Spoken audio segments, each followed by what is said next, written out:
Padre eterno, te rogamos que quites de en medio de nosotros pecado, que haya en nuestros corazones, en nuestros pensamientos, que pudieran ser estorbo para la bendición que vamos a recibir a través de tu palabra. Te rogamos que no falte tu palabra en las casas de quienes nos escuchan. Tú les permitas tener gozo en tu palabra y en lo que tú haces en la vida de cada uno.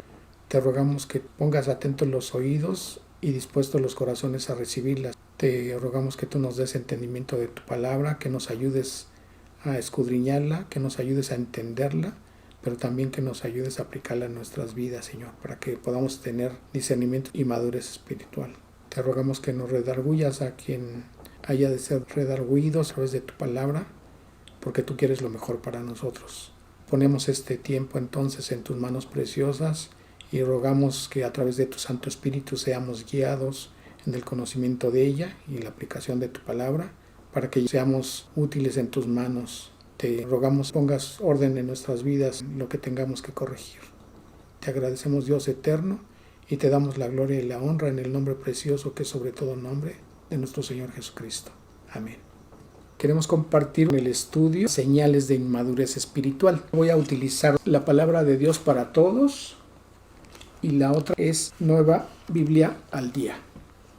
Quise optar por estas versiones porque estos pasajes, la manera en que están traducidos en estas versiones, nos dan un poquito de más claridad. Entonces vamos al libro de Números, capítulo 11, a partir del versículo 4.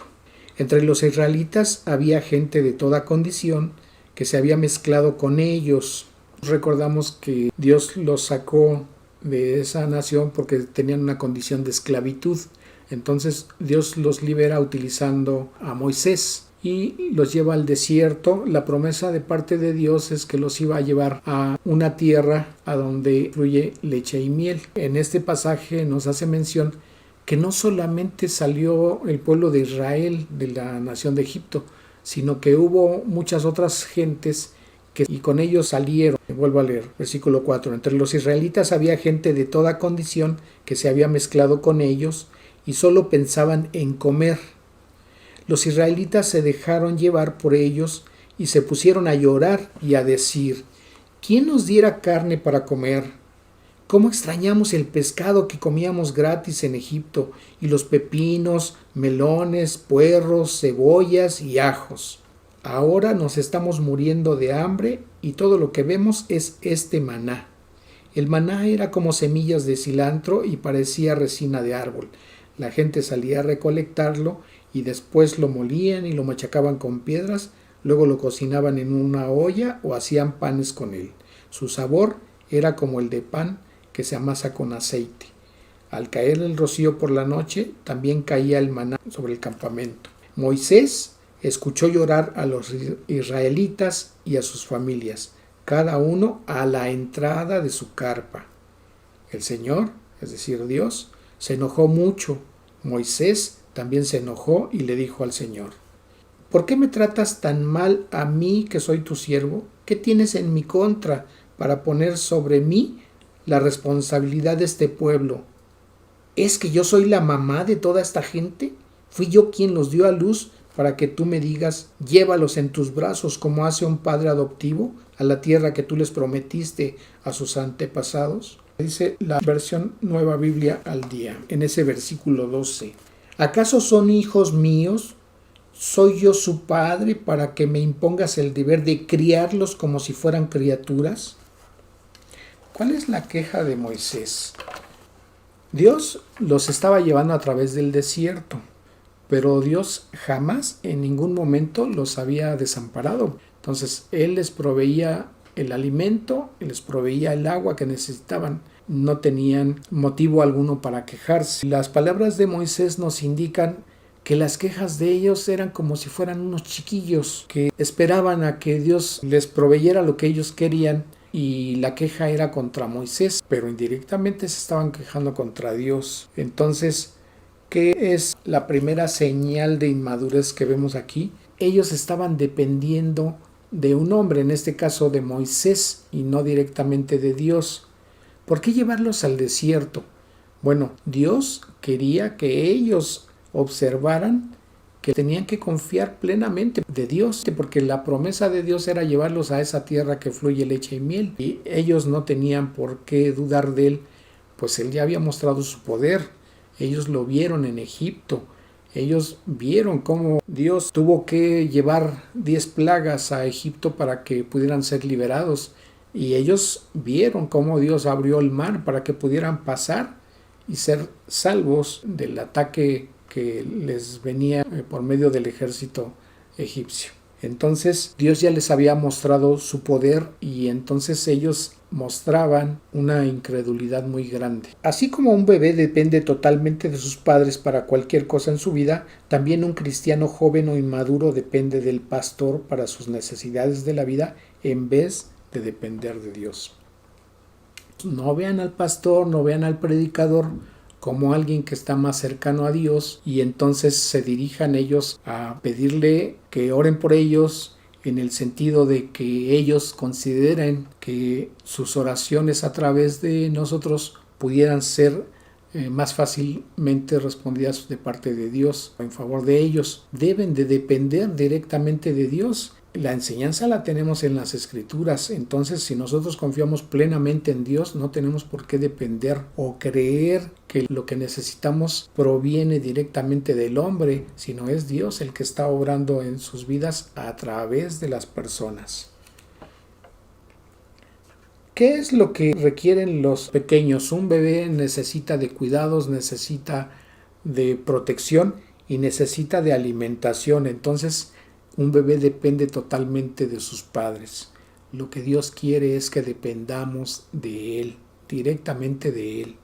Esta dependencia podemos identificar cuando una persona no depende de Dios, busca ayuda directamente de las personas que ellos creen que les pueden sacar de sus problemas o que les pueden ayudar en sus necesidades. La Escritura nos dice que Dios conoce nuestras necesidades y nosotros debemos de utilizar los medios que Dios pone a nuestro alcance, en este caso la oración.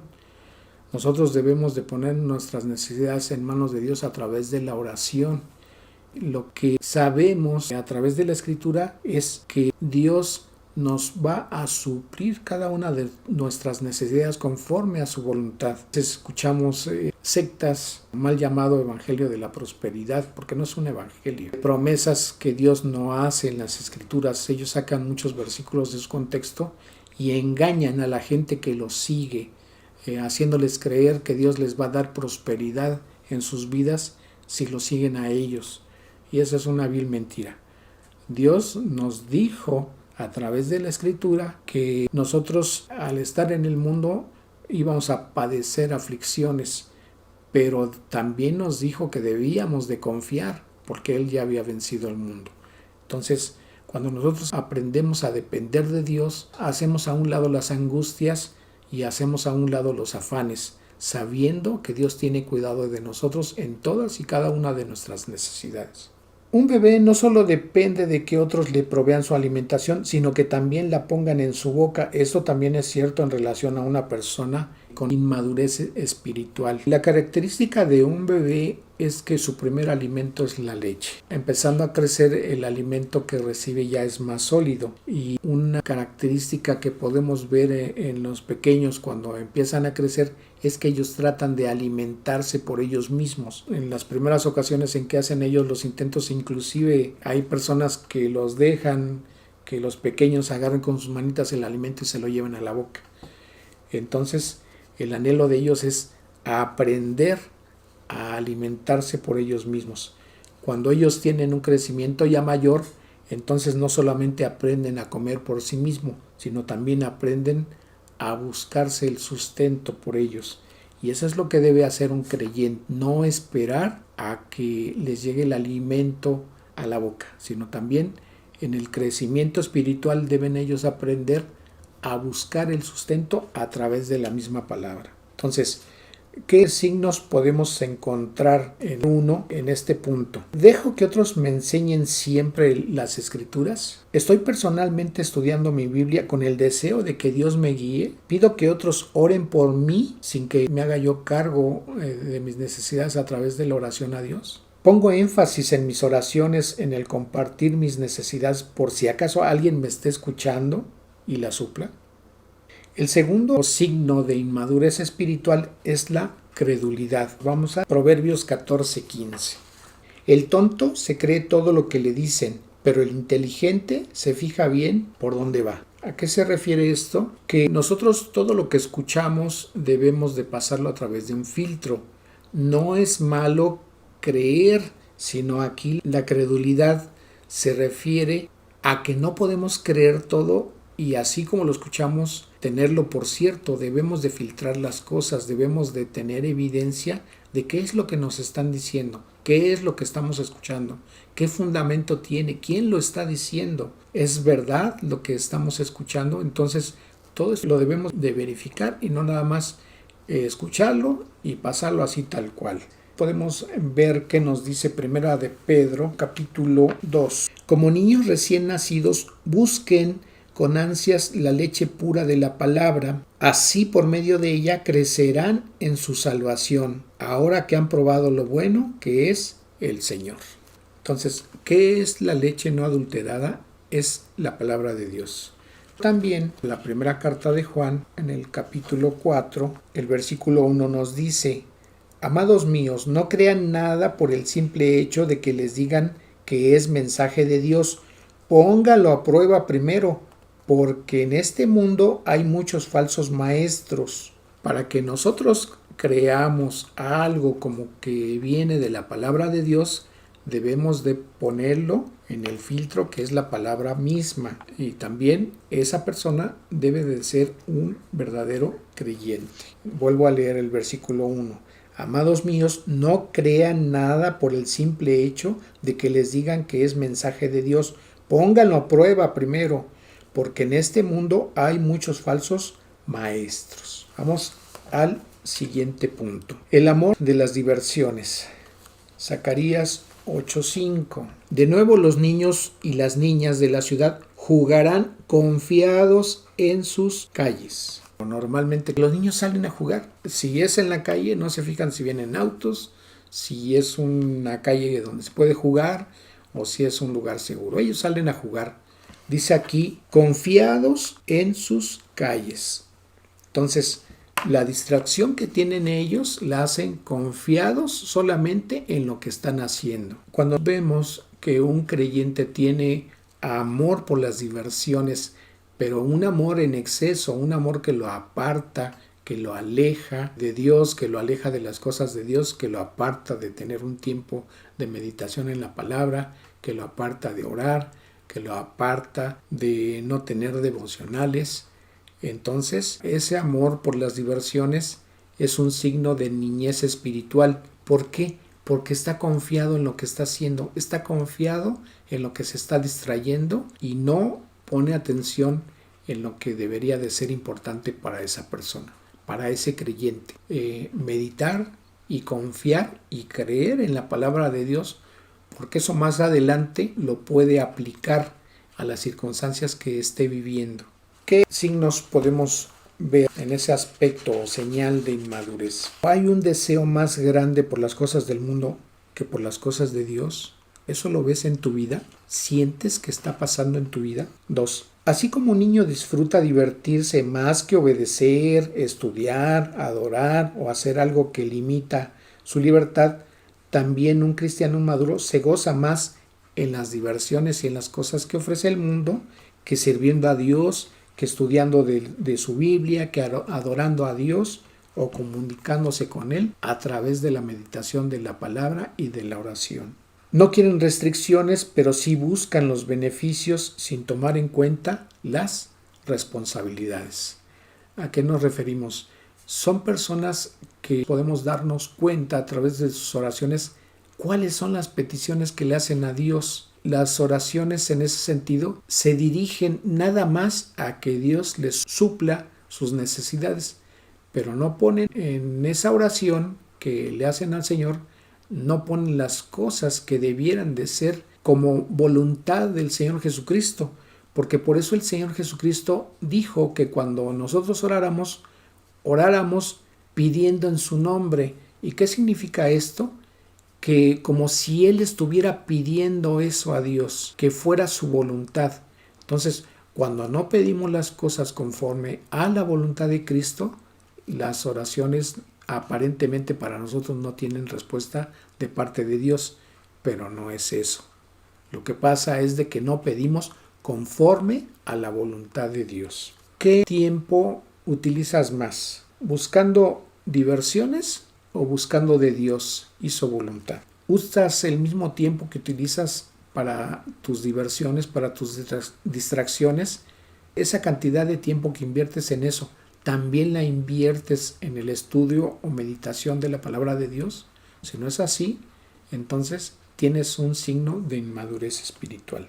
Quejas insignificantes. Puede ser una señal de inmadurez espiritual. ¿Qué dice el Evangelio de Mateo? Capítulo 11, a partir del versículo 12. Desde el tiempo de Juan el Bautista hasta ahora el reino de Dios avanza con poder y han intentado apoderarse de él por la fuerza. Antes de que viniera Juan, todos los profetas y la ley hablaron de lo que iba a suceder. Y si tú crees en lo que dicen la ley y los profetas, entonces creerás que Juan el Bautista es Elías, el profeta que iba a venir. Oigan bien lo que les digo. ¿Con quién puedo comparar a la gente de esta generación? Son como los muchachos que se sientan en las plazas y un grupo le grita al otro: nosotros tocamos la flauta, pero ustedes no bailaron. Cantamos una canción triste, pero ustedes no lloraron. Porque vino Juan sin comer ni beber, vino como los demás y la gente dice que tiene un demonio.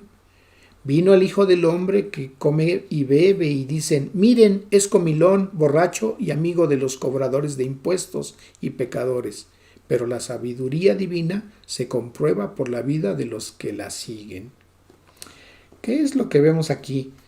Que el Señor Jesucristo les está diciendo a los judíos que estaban a su alrededor, oyéndolo acerca de lo que menciona este pasaje.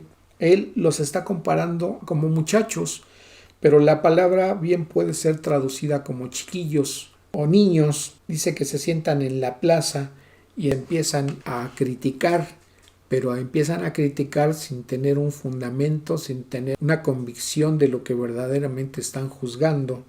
Entonces, Dios los compara a esos chiquillos. Les hacía referencia de Juan el Bautista y ellos criticaban la forma en que se conducía Juan el Bautista y decían que estaba endemoniado.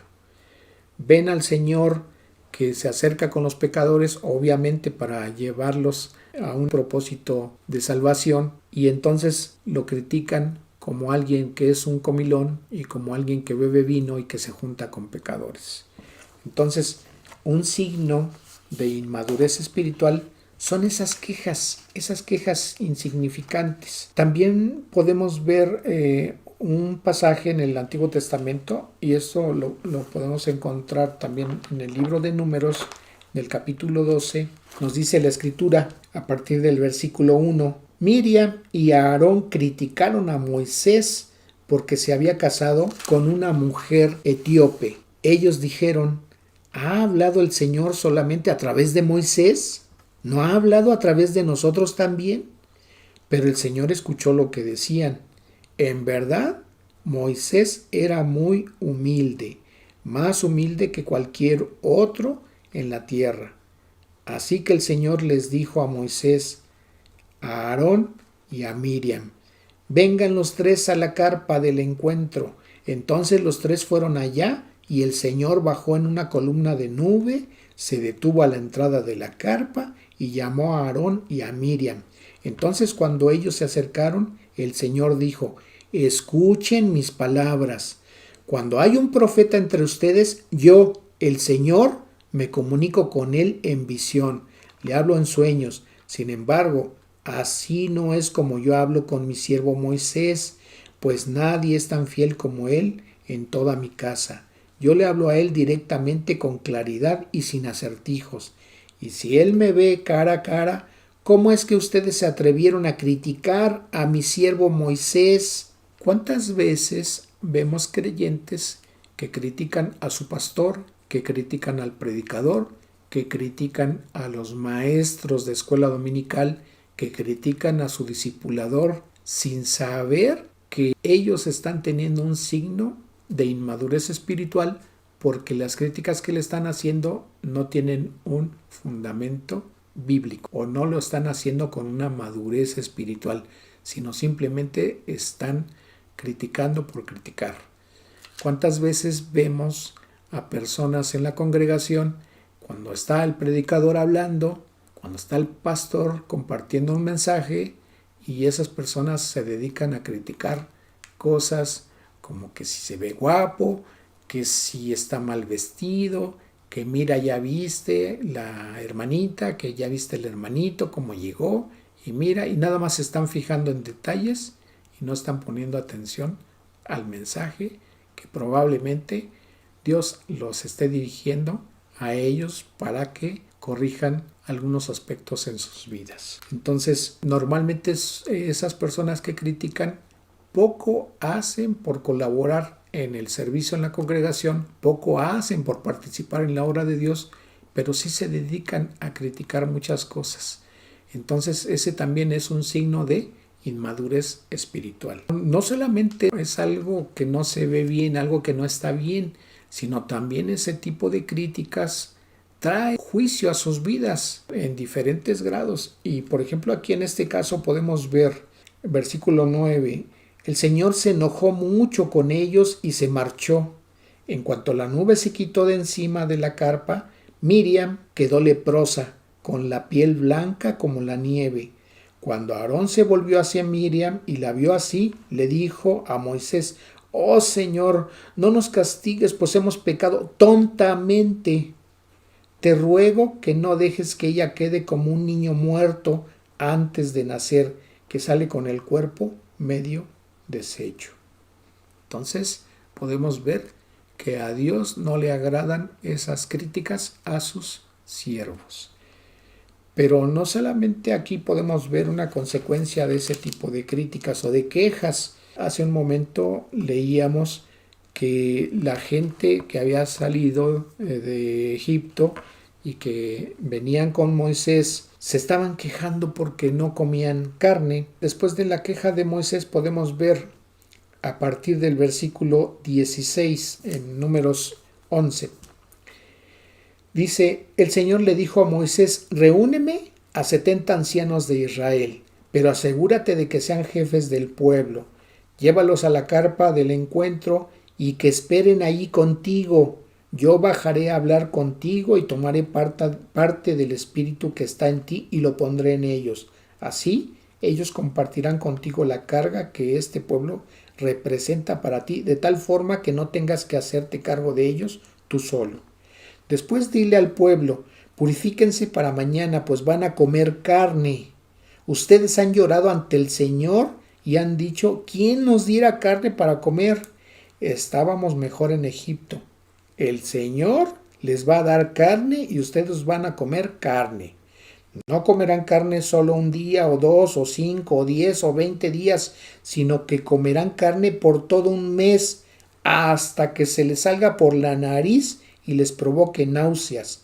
Esto les sucederá por haber rechazado al Señor que está en medio de ustedes y por haber llorado ante Él diciendo: ¿por qué tuvimos que irnos de Egipto? Versículo 21. Entonces Moisés respondió: estoy en medio de un ejército de 600,000 hombres. Imagínense 600,000 hombres. Si consideramos que esos 600,000 hombres tenían mujer, estamos hablando de 1,200,000 personas. Pero si pensamos que esas parejas pudieran haber tenido al menos 2 hijos, estaríamos hablando de 2,400,000 personas. Entonces dice Moisés, repito, en el versículo 21, entonces Moisés respondió: estoy en medio de un ejército de 600,000 hombres y tú dices: ¿yo les daré a comer carne por todo un mes? Si se degollaran todos los rebaños y manadas, ¿habría suficiente para darles de comer a todos ellos? ¿Y si pescáramos todos los peces del mar, les alcanzaría? El Señor le dijo a Moisés: ¿Es que acaso el poder del Señor tiene límites? Ahora verás si lo que he dicho sucede o no. Dice el versículo 31. El Señor hizo soplar un viento que trajo del mar bandadas de codornices que cayeron alrededor del campamento. Había codornices en una extensión de hasta de un camino alrededor del camino y a una altura de casi 1 metro del suelo. Así de grueso del suelo, hacia arriba 1 metro. La gente se levantó y recogió codornices todo el día, toda la noche y todo el día siguiente. El que menos recogió 2 toneladas y distribuyeron las codornices por todo el campamento. No habían todavía comenzado a masticar la carne cuando el Señor se enojó con ellos y les envió una terrible enfermedad. Entonces ellos llamaron a este sitio tumbas de la glotonería, porque allí enterraron a la gente que no pensaba sino en comer. ¿Qué vemos aquí? Un juicio de parte de Dios, primeramente porque se habían quejado de lo que comían y estaban comparando la provisión que Dios les estaba permitiendo tener con lo que habían tenido en la tierra a donde habían sido esclavos por más de 400 años.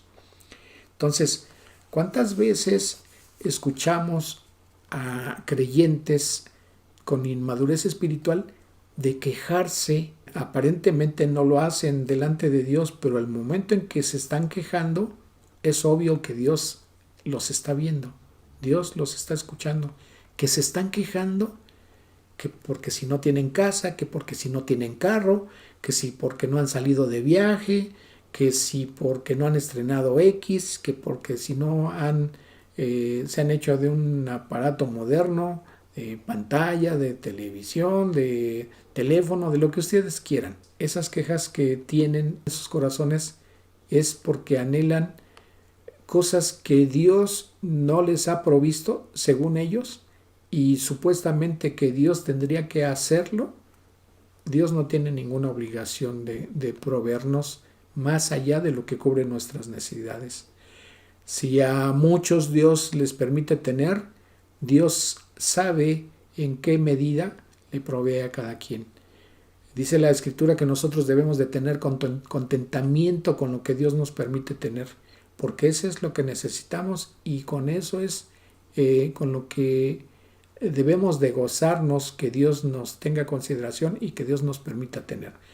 ¿Es malo tener o es malo querer tener? No, no es malo. Lo malo es afanarse más allá o desear lo que no se nos va a permitir de parte de Dios tener. Y lo peor es quejarnos. Entonces, en todo momento debemos de agradecer a Dios lo que nos permite tener y lo que nos permite gozarnos. Porque entonces tú verás la bendición de parte de Dios en tu mesa, en tu vida, en tu hogar, en tu persona. Entonces es malo criticar, es malo quejarse delante de Dios acerca de sus siervos o acerca de la condición que tenemos cada quien. Sí es malo.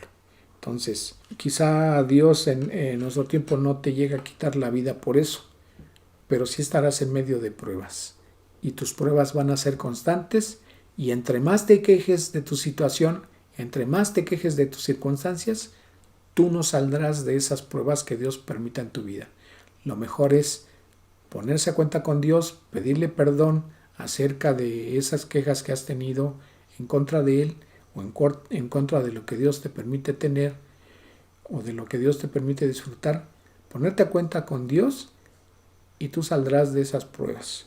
Pero mientras no lo hagas, tú vas a vivir en un ambiente triste y vas a vivir inconforme y siempre tu gozo va a estar apagado porque no te permites ese disfrute de gozarte de que Dios sí está al pendiente de ti, Dios está al pendiente de tus necesidades, pero siempre va a estar ahí. No vas a tener ese gozo, no vas a tener paz, porque siempre en tu corazón, en tus pensamientos está el quejarte.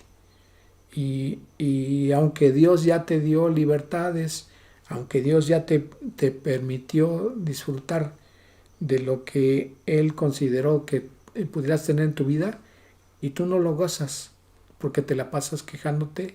Otro signo de niñez espiritual es la necesidad de tener a alguien que te guíe o que te mande.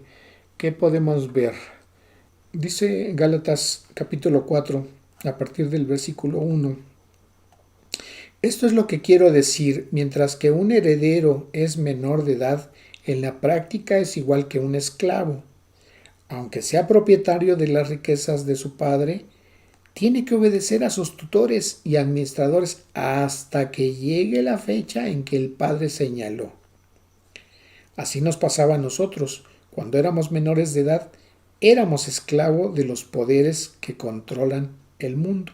Pero cuando se cumplió el plazo, Dios envió a su Hijo, nacido de mujer y nacido bajo la ley, a fin de comprar nuestra libertad, ya que éramos esclavos de la ley, y así adoptarnos como hijos suyos.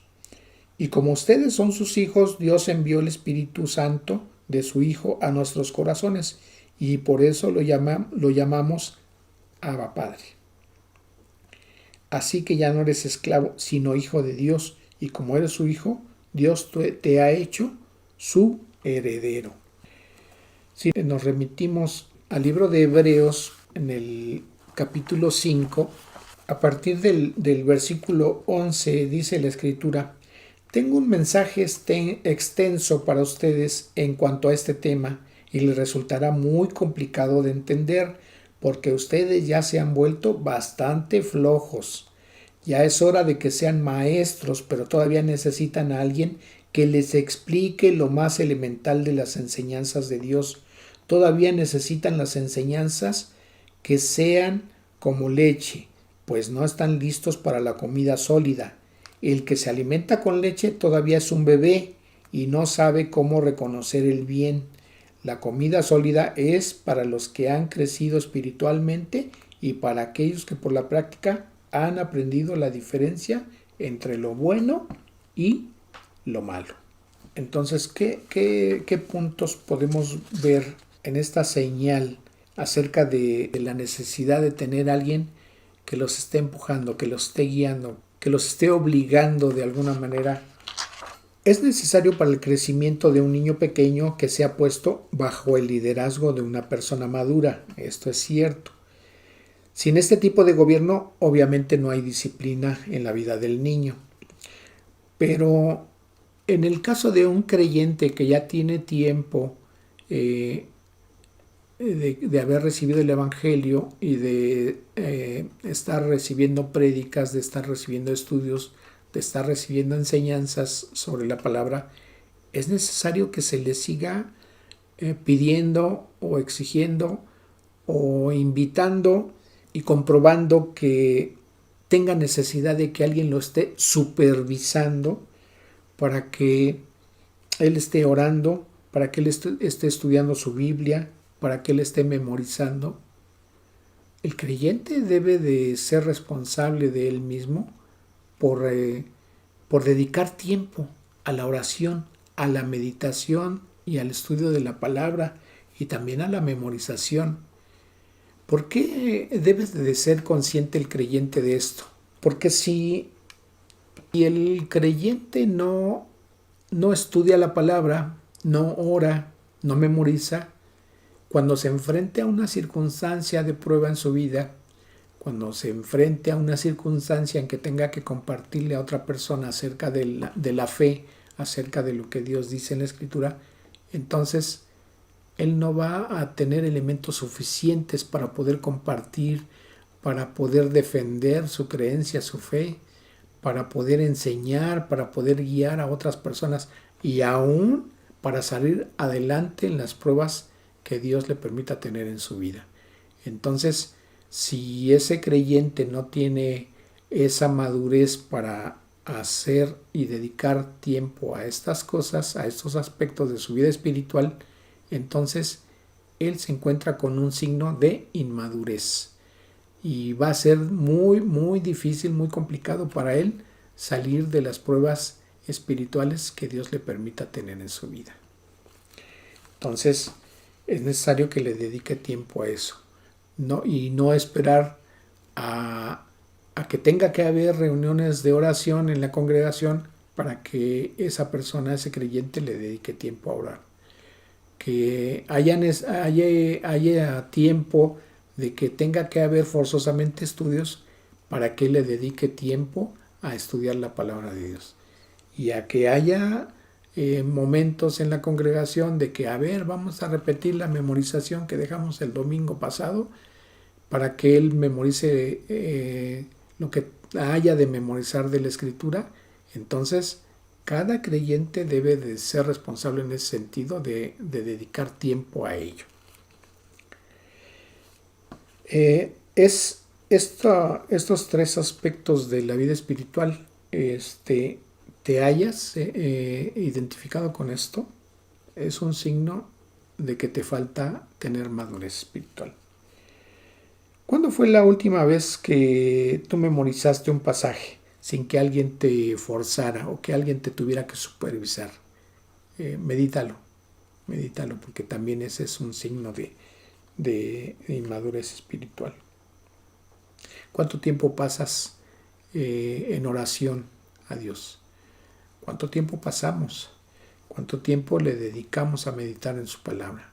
Podemos expresar con sinceridad delante de Dios que estamos en ese proceso de madurez o de inmadurez espiritual. Entonces tenemos que meditar en ello. Bien, por el día de hoy vamos a dejar el estudio hasta aquí y vamos a continuar la próxima semana. Vamos a hacer una oración para agradecerle a Dios, pero no sin antes hacer la invitación a aquellas personas que nos están escuchando, que están viendo este video y que no tienen una relación personal con Dios, que no han dedicado su vida a Dios. El Señor Jesucristo vino hace 2000 años a este mundo a pagar y a morir en la cruz por nuestros pecados.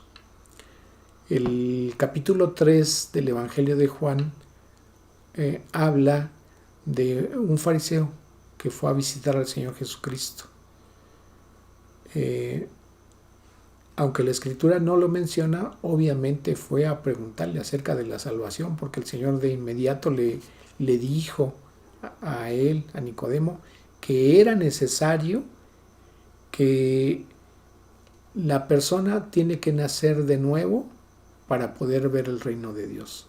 Cuando Nicodemo le preguntó de qué manera pudiera hacer esto, el Señor le volvió a decir que tenía que nacer de nuevo. Entonces hay un proceso en el cual la vida cristiana y la vida eterna, que es una promesa de parte de Dios en el versículo 16 de Juan 3, acerca de que Dios dice que ha amado tanto al mundo que Él vio la necesidad de enviar a su Hijo Jesucristo a morir en una cruz del Calvario para que nosotros pudiéramos tener salvación. Cuando el Señor Jesucristo le está diciendo a Nicodemo que aquella persona quiera ver el reino de Dios y aquella persona que quiera entrar en el reino de Dios tiene que nacer de nuevo. Y eso significa que es algo imposible para nosotros hacer algo que no está en nuestras manos, como el nacer. Nosotros no nacimos por nuestra voluntad. Hubo una voluntad en la cual intervino Dios para que nosotros pudiéramos tener vida. Y entonces ese nuevo nacimiento del cual le habla el Señor Jesucristo a Nicodemo se refiere a algo que no podemos hacer por nosotros mismos, que es tener la salvación, porque necesitamos ese nuevo nacimiento que es a través del Espíritu Santo. Y eso solamente se logra a través de que nosotros creamos en lo que vino a hacer el Señor Jesucristo por nosotros, que es la salvación. Nosotros por nuestros pecados estábamos muertos espiritualmente y el Señor Jesucristo vino a este mundo a darnos vida. Él puso su vida de por medio. Él recibió el castigo que nosotros merecíamos por nuestros pecados. Pero si la persona a la cual se le comparte el Evangelio rechaza creer en lo que hizo el Señor Jesucristo en la cruz del Calvario, esa persona está condenada. y está condenada en el sentido de que si esa persona muere en sus pecados, sin haberse arrepentido de ellos, sin haberle pedido perdón a Dios y reconociendo al Señor Jesucristo para que sea su Salvador, esa persona va a quedar en una situación de castigo eterno, separado de Dios. Entonces, si tú escuchas el Evangelio y Dios te convence de pecado, de justicia y de juicio, si tú empiezas a creer, Dios te está hablando. Dios te está hablando porque tú estás convencido y estás creyendo lo que estás escuchando. Y sabes que está en la Escritura y lo puedes checar.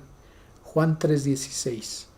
Dice la Escritura en ese versículo: porque de tal manera amó Dios al mundo que ha dado a su Hijo unigénito, para que todo aquel que en Él cree no se pierda, sino que tenga vida eterna. Yo te invito a que si hoy has creído en su palabra y sabes que Dios tiene una promesa de vida eterna para ti, en el momento en que te arrepientas por tus pecados y lo reconozcas a Él como Señor y Salvador, Él te va a dar esa vida eterna. Y entonces esa condenación que en este momento está sobre ti, Él la retira. Entonces, si quieres hoy entregarle tu vida a Cristo, inclina tu rostro y dile esto al Señor. Dios Todopoderoso, acabo de escuchar el Evangelio. Señor, sé que para poder llegar a ti no me lleva la religión, sino que es el Señor Jesucristo quien pagó por mis pecados. Él vino a morir en esa cruz del Calvario para pagar por todos mis pecados y yo lo creo. Y yo te ruego, Dios Todopoderoso, que la sangre que Él derramó en la cruz del Calvario sea para lavar mis pecados. Yo creo que el Señor Jesucristo fue crucificado en esa cruz, padeció y fue muerto y fue sepultado. Pero al tercer día Él resucitó y hoy está sentado a tu diestra, Señor, intercediendo por mí. Y yo le agradezco esa obra que Él ha hecho en la cruz del Calvario. Yo me arrepiento hoy de mis pecados porque sé que me condenan a ir al infierno, pero como he creído en la obra redentora que ha hecho el Señor Jesucristo por mí hace 2000 años, sé que mis pecados son perdonados y por eso yo clamo tu perdón, Señor. Y en este momento reconozco al Señor Jesucristo como mi único y suficiente Salvador. Y por eso le abro mi corazón para que Él more en mí, para que Él me transforme la persona que Él quiere que yo sea.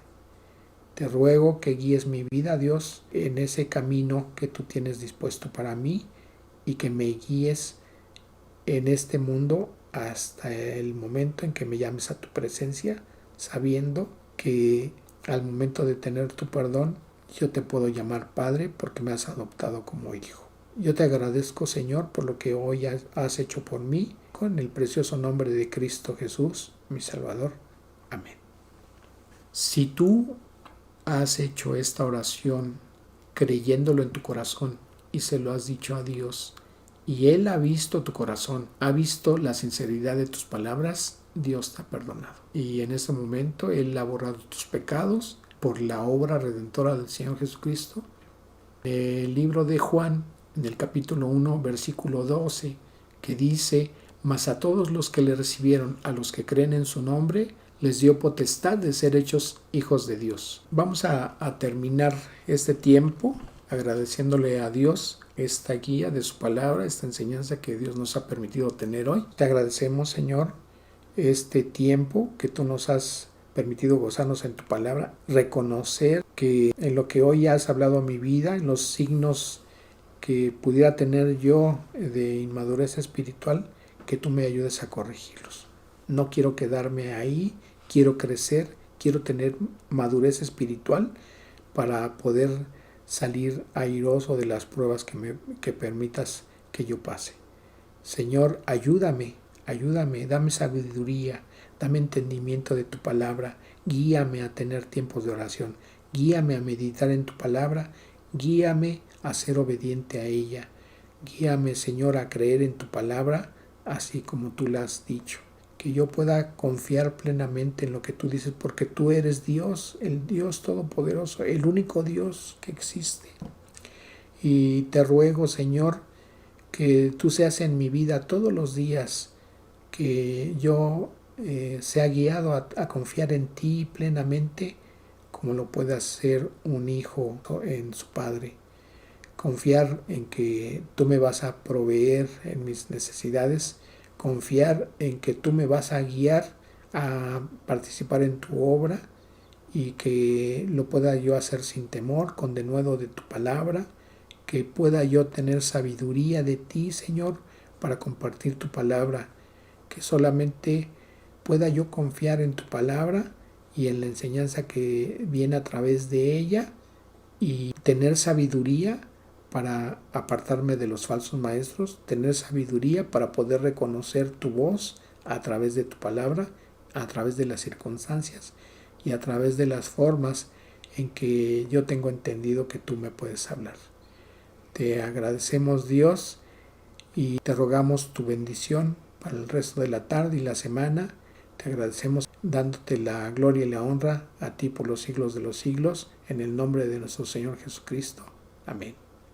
Bien, el Señor les bendiga en todos los aspectos de su vida y les guíe.